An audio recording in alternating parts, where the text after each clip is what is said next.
안녕하세요. 크리스탈과 함께 책 읽는 시간입니다. 오늘은 영국의 작가 조지 오웰의 동물농장으로 함께 하시겠습니다.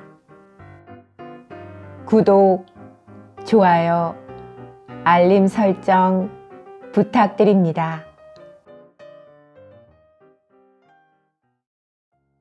제7장 혹한의 겨울이었다. 폭풍우가 불던 날씨가 진눈깨비를 흩뿌리더니 독한 서리가 내려 2월에 들어서도 좀처럼 풀리지 않았다.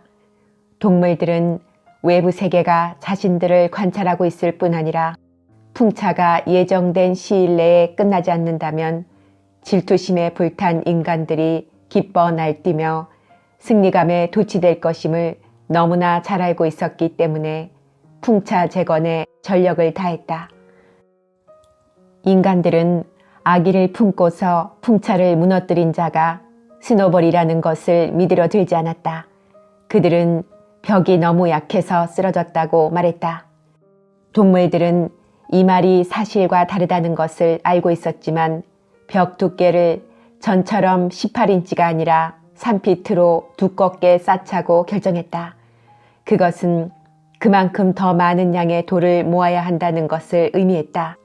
채석장에는 오랫동안 눈이 쌓여 있어서 아무것도 할 수 없었다.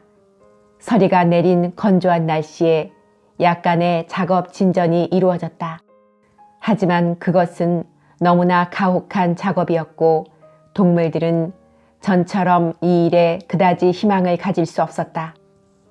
그들은 언제나 추웠고 늘상 배가 고팠다. 오직 복서와 클로버만이 기운을 잃지 않았다. 스킬러가 봉사의 즐거움과 노동의 존엄성에 대해 멋진 연설을 했지만 다른 동물들은 복서의 힘과 내가 좀 더 일하지 하는 굽힐 줄 모르는 외침에서 더 큰 격려를 받았다. 1월에는 식량이 부족했다. 옥수수 배급량은 눈에 띄게 줄어들었고 그것을 보충해 주기 위해 감자를 배급해 주겠다는 발표가 있었다. 그러나 흙을 두껍게 덮어주지 못한 탓으로 감자 수확량의 대부분이 움속에서 얼어버렸음이 드러났다.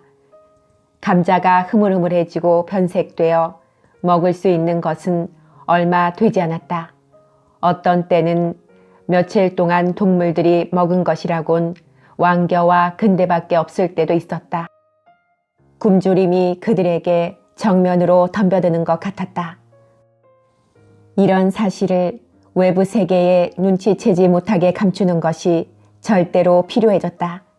풍차가 붕괴된 사실에 힘을 얻은 인간들이 동물 농장에 대해 거짓말을 만들기 시작했던 것이다. 모든 동물들이 굶주림과 질병으로 죽어가고 있으며 끊임없이 자기들끼리 싸우고 서로 잡아먹고 혹은 새끼들을 죽인다는 소문이 다시 한번 떠돌았다. 나폴레온은 식량 사정에 대한 진상이 알려지게 될 때 닥칠 나쁜 결과에 대해 잘 알고 있었다. 그래서 윈퍼씨를 이용해서 그와 반대되는 인상을 만들어 퍼뜨리기로 결정했다. 이제까지 동물들은 매주 찾아오는 윈퍼와 거의 또는 전혀 접촉이 없었는데 이제부터는 대부분 양들로 구성된 몇몇 선발된 동물들이 그가 듣는 앞에서 우연히 나온 것처럼 식량 배급이 늘었다고 말하라는 지시를 받았다. 게다가 나폴레온은 창고 속의 빈 괴짝을 모래로 가득 채우고 그 위를 남은 곡식과 밀로 덮으라는 명령을 내렸다. 그들은 적당한 핑계를 대고 윈퍼를 창고로 끌고 가 괴짝을 슬쩍 보게 만들었다. 그는 여기에 속아 넘어가 동물 농장에는 결코 식량이 부족하지 않다고 계속 세상에 알렸다. 이렇게 했음에도 불구하고 1월 말이 되었을 때는 어디서든 곡식을 좀 더 조달하지 않으면 안 되었다. 그 즈음 나폴레온은 공개석상에 거의 나타나지 않았고 사납게 보이는 개들이 문을 지키고 있는 농장집에서 하루 종일 보냈다. 그가 나타날 때는 매우 의식적인 태도를 하고 있었으며 누구든 가까이 다가오기만 하면 으르렁거리는 6마리 개들의 호의를 받으며 거동했다. 그는 일요일 아침에도 거의 나타나지 않았다. 그러나 다른 돼지를 통해 명령을 전달했는데 그 전달 책임은 늘 스킬러가 맡았다.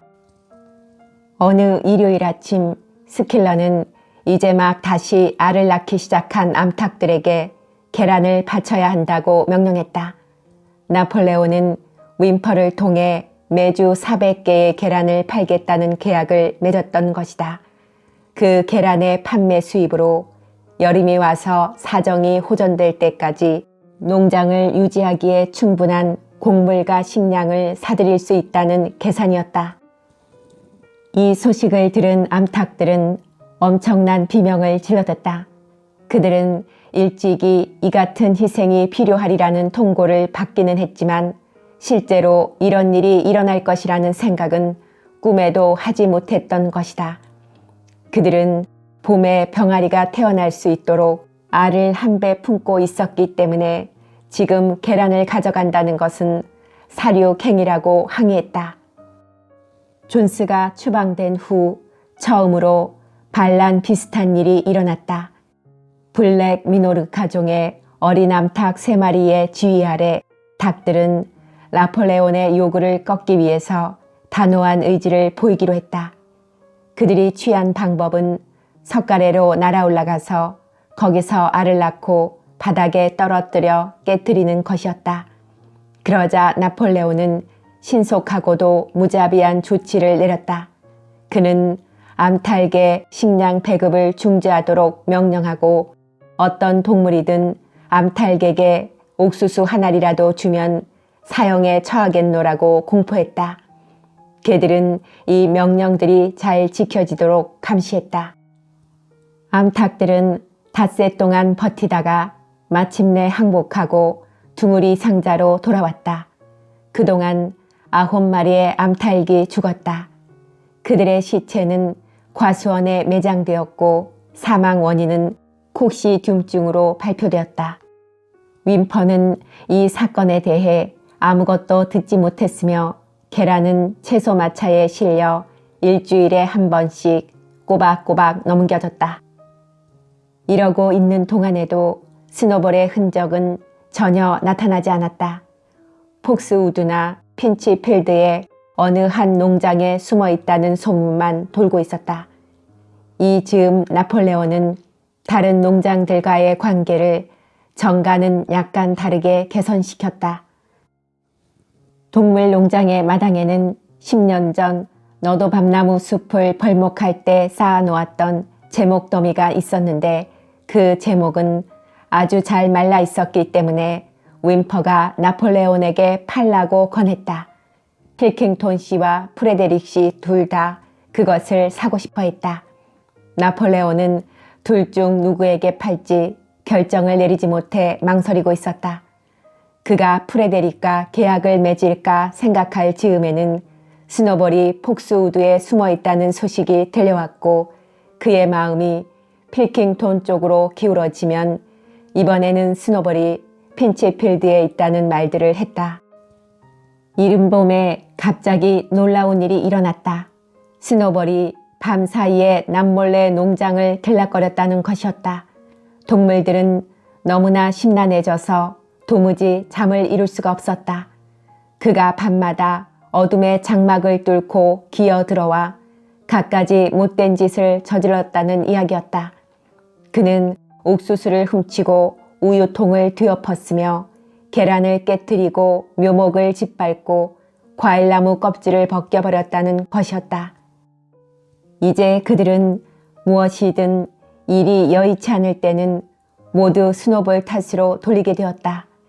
유리창이 깨지거나 수채구멍이 막혀도 틀림없이 스노볼이 밤에 들어와 그 짓을 했다고 말했으며 헛간 열쇠를 잃어버렸을 때도 스노볼이 그 열쇠를 우물에 던져버렸다고 믿었다. 정말 묘하게도 잃었다던 열쇠가 국식부대 옆에서 발견되었을 때조차도 그들은 여전히 스노볼의 소행이라고 믿었다. 암소들은 너나 할 거 없이 스노볼이 우리 속으로 기어들어와 자기들이 잠자는 사이에 우유를 짜갔다고 입을 모아 신고했다.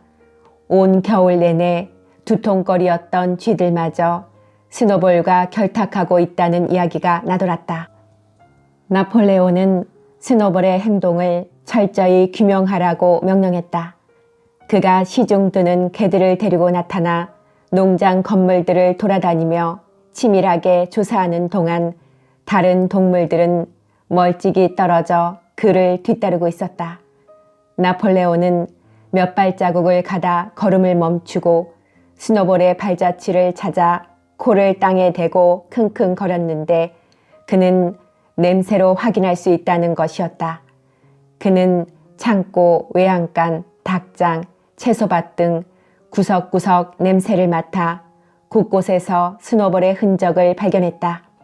그는 긴 코를 땅에다 박고 몇 차례 깊은 숨을 들이마시더니 무시무시한 목소리로 외쳤다. 스노볼! 그놈이 여기 왔었어! 분명히 냄새가 나! 그리고 스노볼이란 말이 나올 때마다 개들은 모두 어금니를 드러내 보이며 소름 끼치는 소리로 으르렁거렸다. 동물들은 온통 공포에 떨었다. 스노볼은 마치 자기네들 주위의 공기 속으로 들어와 갖가지 위난으로 협박하는 일종의 보이지 않는 힘처럼 생각되었다.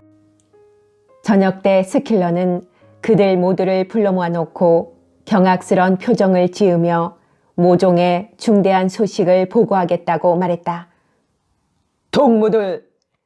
스킬러는 약간 신경질적으로 펄쩍거리면서 외쳤다. 무서운 일이 발견되었소. 스노볼이 우리를 침략하여 우리 농장을 빼앗으려는 핀치필드의 프리데릭에게 저 자신을 팔아버렸소. 공격이 개시되면 스노볼이 프레데릭의 안내자 역할을 한다는 겁니다. 그러나 이건 아무것도 아니오. 스노볼의 배신은 그의 허영과 야심 때문이라고 우리는 생각해왔소. 그러나 우리는 잘못 생각했었소. 동무들, 진짜 이유가 뭔지 여러분은 알고 있소? 스노볼은 처음부터 존스와 짜고 있었습니다. 그는 늘 존스의 비밀 정보원이었소. 그가 도망갈 때 남겨놓은 문서를 우리가 지금 막 발견했소. 그것이 모든 것을 증명해주고 있는 거요. 나로서는 이것이 많은 것을 의미해주고 있다고 생각하오.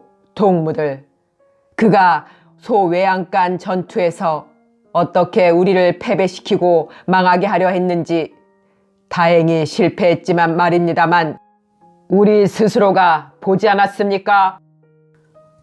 동물들은 망연자실했다. 이것은 스노볼이 풍차를 파괴했던 일을 훨씬 능가하는 악행이었다. 그러나 이것은 몇 분 후 그들이 그 사실에 대해 충분히 납득이 갈 만큼 설명을 들은 후에 지닌 생각이었다. 그들은 스노볼이 소외양간 전투에서 어떻게 선두에 나서서 싸웠던가, 어떻게 고비마다 그들을 규합하여 고무시켰던가, 존스의 총알이 그의 등에 상처를 입혔을 순간에도 어떻게 지체 없이 투쟁했던가를 모두 기억했거나 기억한다고 생각했다. 처음에는 이것이 그가 존스 편에 붙었다는 사실과 어떻게 맞아들어가는지 이해하기가 어려웠다. 거의 의심이라고는 모르던 복서조차 당황했다. 그는 앞발굽을 꿇고 앉아 눈을 감고서 안간힘을 쓰며 자기 생각을 정리해 보려 했다. 드디어 그가 입을 열었다. 난 그걸 믿을 수 없는걸요. 스노볼은 소외양간 전투에서 용감하게 싸웠소. 내 두 눈으로 똑똑히 보았소. 바로 그 직후에 우리 자신들이 제1급 동물 영웅 훈장을 그에게 주지 않았던가요? 그게 우리 잘못이었소, 동무. 우리는 지금에 이르러서야 그가 실제로 우리를 파멸로 이르게 하려 했다는 것을 알게 된 것이오. 우리가 찾아낸 비밀 문서에 그 모든 게 적혀 있소. 그렇지만 그는 부상당했었소. 그가 피를 흘리는 걸 우리 모두가 보았단 말이오. 복서가 말했다. 그게 미리 계획된 것이었단 말이오. 존스 씨의 총알은 그저 그를 슬쩍 스치기만 한 것이오. 당신들이 읽을 수만 있다면 그 자신이 쓴 이 문서를 보여드릴 수 있소. 그 음모란 다름 아닌 위급한 순간에 스노볼이 도망가라는 신호를 해서 우리들을 적에게 넘겨주도록 하는 것이었소. 그리고 그는 거의 성공할 뻔했소. 내 감히 말하겠는데 우리 영웅적인 지도자 나폴레온 동무만 없었더라면 동무들 그는 성공했을 거요. 존스 씨와 그의 일꾼들이 마당으로 들어오던 바로 그 순간에 스노볼이 갑자기 돌아서 주랭랑을 쳤고 많은 동물들이 그 뒤를 따랐던 것을 여러분은 기억하지 않소? 그리고 또 공포에 휩싸여 얼이 빠졌던 바로 그 순간에 나폴레온 동지가 다도 인간 하고 외치며 뛰어나와 존스 씨의 다리를 이빨로 물었던 것을 여러분은 기억하지 않소? 여러분은 분명히 그걸 기억하죠, 동무들. 스킬러는 이리저리 뛰어다니며 부르짖었다. 스킬러가 그 장면을 그토록 생생하게 묘사하자 동물들은 그것이 생각나는 것 같았다. 어찌되었든 가장 위급했던 전투 순간에 스노볼이 도망가려고 뒤로 돌아섰던 것을 그들은 기억했다. 그러나 복서는 여전히 약간 미심쩍어하며 물었다. 난 스노볼이 애당초부터 반역자였다고 믿어지지는 않소. 그가 나중에 한 일은 별개의 문제요. 그렇지만 난 소외양간 전투에서의 그는 훌륭한 동무였다고 믿소. 우리의 지도자 나폴레온 동무는 스킬러는 아주 천천히 그리고 확신 있는 어조로 선언했다. 스노볼이 아주 처음부터 그렇습니다. 봉기를 구상하기 훨씬 오래전부터 존스 씨의 정보원이었다는 것을 명백히 동무들 명백하게 언명하셨소. 아하, 그렇다면 다르죠. 나폴레온 동무가 그렇게 말했다면 그게 옳겠죠. 하고 복서가 말했다. 그게 올바른 생각이요, 동무. 스킬러가 외쳤다. 그러나 그 작고 반짝거리는 눈으로 복서에게 아주 험상궂은 눈짓을 던지고 있었다. 그는 돌아서서 가려다가 걸음을 멈추고 인상적으로 말을 덧붙였다. 나는 이 농장 모든 동물들에게 눈을 크게 뜨고 있으라고 충고하고 싶습니다. 우리는 스노볼의 비밀 정보원 몇이 이 순간에도 우리 가운데 숨어 있다고 생각할 만한 증거를 갖고 있으니까요. 그로부터 나흘 뒤 늦은 오후에 나폴레온은 모든 동물들에게 마당으로 집합하라고 명령했다. 그들이 모두 집합하자 나폴레온이 2개의 메달을 달고 그는 근자에 이르러 자신에게 제1급 동물 영웅 및 제2급 동물 영웅 훈장을 수여했다. 농장 집에서 모습을 나타냈다. 그리고 9마리의 덩치 큰 개들이 그의 둘레를 이리저리 뛰어다니며 모든 동물들의 등골이 오싹하도록 으르렁거렸다. 무언가 무시무시한 일이 벌어지리라는 것을 눈치챈 동물들은 겁에 질려 제자리에 조용히 웅크리고 앉아 있었다. 나폴레온은 우뚝 서서 청중들을 훑어보더니 높고 날카로운 소리를 질렀다. 그러자 즉시 개들이 앞으로 튀어나와 4마리 돼지들의 귀를 물고는 고통과 공포에 젖어 비명을 올리는 그들을 나폴레온 앞으로 끌고 갔다. 돼지들의 귀에서 피가 흐르고 있었다. 피맛을 본 개들은 한동안 미친 듯이 날뛰었다. 모두가 놀란 것은 그 개들 중 3마리가 복서에게 덤벼들었다는 것이다. 복서는 그들이 덤비는 것을 보자 커다란 앞발굽을 들어 공중으로 뛰어드는 개 한 마리를 잡아채어 땅바닥에 짓눌렀다. 그 개는 살려달라고 째질 듯한 비명을 질렀고 다른 2마리는 꼬리를 다리 사이로 끼고 도망쳤다. 복서는 이 개를 박살내어 죽여버릴까 아니면 살려둘까 고민하다가 나폴레온이 어떻게 생각하나 하고 그를 살펴보았다. 나폴레온은 표정을 바꾸더니 복서에게 개를 놔주라고 날카롭게 명령했고 그에 따라 복서는 다리를 들었다. 개는 피를 흘리며 낑낑대면서 슬금슬금 사라져버렸다. 이윽고 소란이 가라앉았다. 4마리의 돼지는 부들부들 떨면서 기다리고 있었는데 그들의 표정 하나하나마다 유죄라고 쓰여있는 듯 했다. 나폴레온은 그들에게 자신의 죄를 자백하라고 말했다. 그들은 나폴레온이 일요회합을 폐지했을 때 항의했던 바로 그 4마리 돼지였다. 그들은 스노볼이 추방당한 이래 비밀리에 그와 접촉해왔으며 그와 공모해서 풍차를 부수었고 동물농장을 프리데릭 씨에게 넘겨주기로 그와 협정을 맺었노라고 자백했다. 그들은 스노볼이 지난 몇 년 동안 존스의 비밀 정보원이었다는 것을 슬며시 인정했다.